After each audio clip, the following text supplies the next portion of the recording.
Good morning, ladies and gentlemen, in another video that is dedicated for the English teachers particularly who are trying to push themselves beyond the limits of themselves, beyond the limits of their capabilities. They're trying to make a kind of difference in their lives, in the life of their students. But sometimes you get stuck in a rut.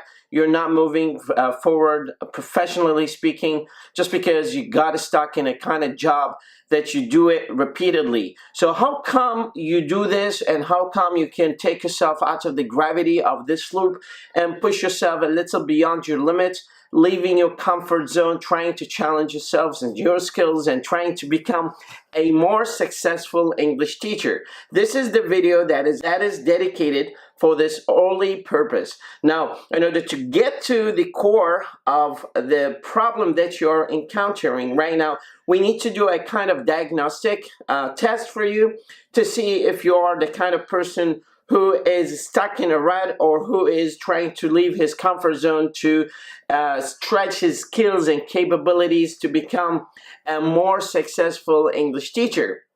This test is very simple. It's a diagnostic test from 0 to 5. Now, if I give you the question, you just need to use a pen, and what you can do is just mark yourself from 0 to 5. 0 is you're not doing this at all, and 5, you're doing this constantly most of the time. So let's get it started. So these are skills that we most commonly use in our daily practices of language teaching. What I want you to do is simply try to take yourself, if you're doing this, and if you're doing this, give yourself a number from 0 to 5. With 0, you're not doing it at all, and 5, you're doing it most of the time. Now, the first question that I got for you is this: worked on my time management skills. Give yourself a mark from 0 to 5. Is it 0? You never worked on your time management skills, or not? Is it 5? Is it 3? Is it 4? Just give yourself a number. Put it down in the column that you see in front of you right now. Now, the second question that we have for you as a teacher is that I reflected on my best way of learning English, because not only teaching English is something that flows out of your mouth. You need to have a constant level of flow of language learning, and you cannot secure this without just expanding on the skills that you got for language learning. And these skills are the kind of sources that you expose yourself to when you're learning the language and when you're teaching the language. Now, we got a bunch of techniques actually that I talked about in the previous videos. Also, I've got some recommendation of books that are particularly dedicated for the teachers, professional developing teachers of language. This is one of them actually, if you can see it, The Developing Teacher. This will give you a heads up on the kind of tips that you need to put yourself in order to guarantee constant professional development for yourself in your career. So the next question that I got for you that I need you to mark from 0 to 5 is: have you reflected on the best way of your learning of language? Because if you keep yourself stuck and you're not moving, the world will move on, and you're going to get stuck in your position without moving. So you'll have by this way, you will develop a high confidence that you're good in your language, but actually that is on the expense of the emptiness that you'll have, because a lot of people have stretched their skills, they've challenged themselves, they pushed themselves beyond the comfort zone, and they have accomplished something. And they still got the capabilities that you do not have right now, even though you have very high hubris that you know something about language because of the experience that you accumulated over the course of the years. However, the experience doesn't come from repeating the same thing over and over again. So you keep that in mind as the main thing that you should avoid most of the time, which is you should not do the same thing repeatedly and brag in front of people that you got a lot of experience. The third question that I have for you is that have you completed a learning style and a diagnostic test to know your learning styles and your personality type?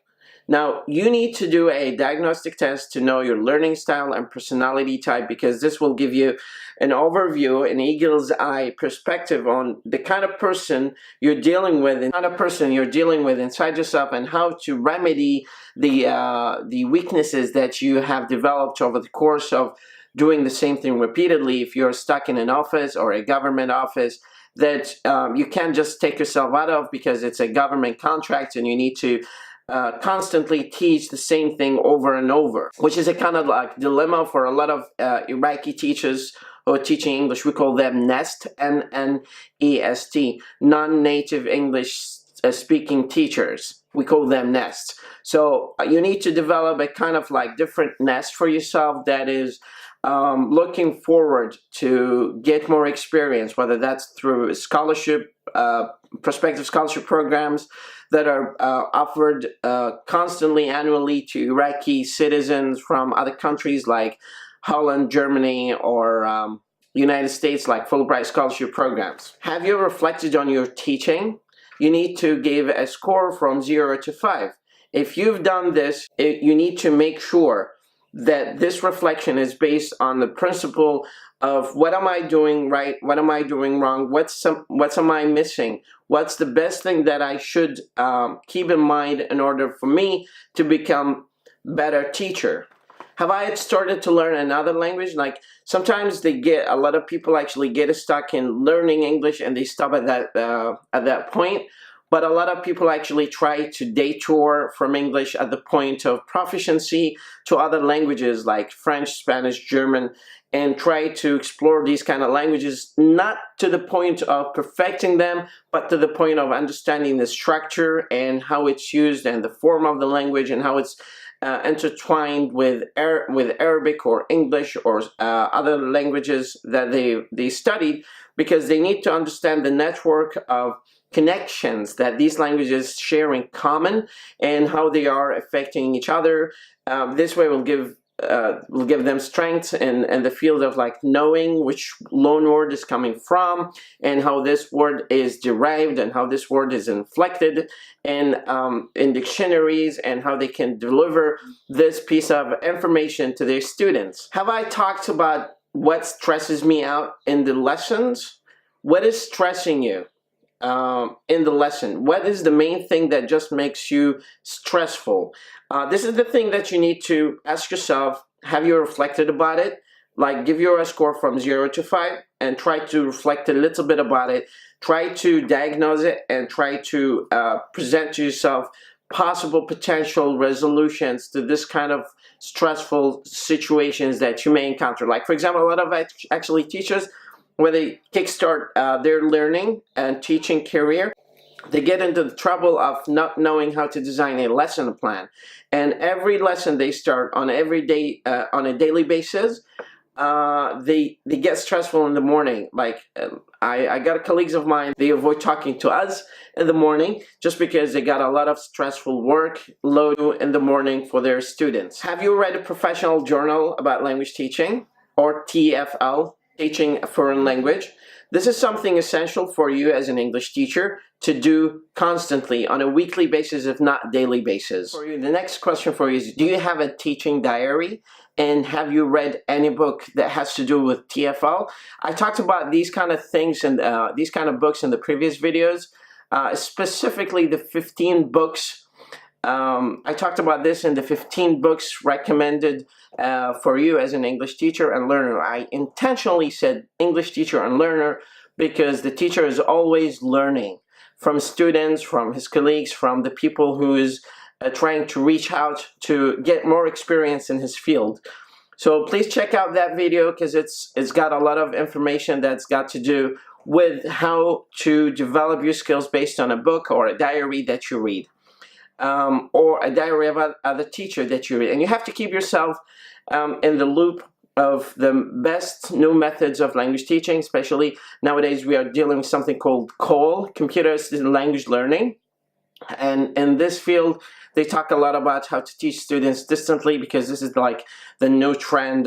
This is the new color of language teaching and English specifically teaching around the world. Have you created a teaching portfolio? The teaching portfolio has a lot of document. The final two questions that I got for you as an English teacher is, have you worked on your grammar and on your phonology of language? Because these are essential skills for you as an English teacher. You need to particularly put some heavy work on these two sections because they're not common core skills. However, they're essential for you as an English teacher to understand the structure of language and the phonetic system of language. If you're knowing these two things, these are constant, changing very slowly compared to other sections of reading, listening, speaking, and writing, because these other sub-skills are the main core skills of the language learner. However, you need to have a perspective on all these fields. However, grammar and phonology are essential for you to understand. There is a book, I think it's called The Teacher's Grammar of English Language by Ron Cowan. I definitely recommend you get it because it's very important. It gives you a lot of exercises that have to do with grammar that you can develop yourself in. Now, these are the questions that I thought of presenting to you to reflect on. Please give yourself a score from 0 to 5 to each one of these questions and try to add up the score and see how much you get. If you get a total number like this, you're good. If you get half of this, you're not doing that quite good. If you get below half of the total score of these questions, you need to change yourself now. Now, this was a quick heads up video for you to help you reflect about yourself, reflect about the new methodologies that you may apply in your career in order to stretch out the skills that you got and make sure you strengthen, you boost up your skills of language learning and language teaching, because the teacher is in need of very, very, very high stake level of challenge in order to improve themselves. Otherwise, they're gonna stuck behind and not follow the other colleagues of them who are improving themselves constantly by seeking experience from good professionals around the world, and also gaining scholarship programs, and also reading a lot of books that have to do with their learning, improvement, and development. So please stick around for another episode that has got to do with how to make sure you develop yourself as an English teacher in this channel. Try to subscribe to our page on Facebook and our YouTube channel. Looking forward to see you in another video. This is the English teacher Walid, and have a wonderful day, and God bless you.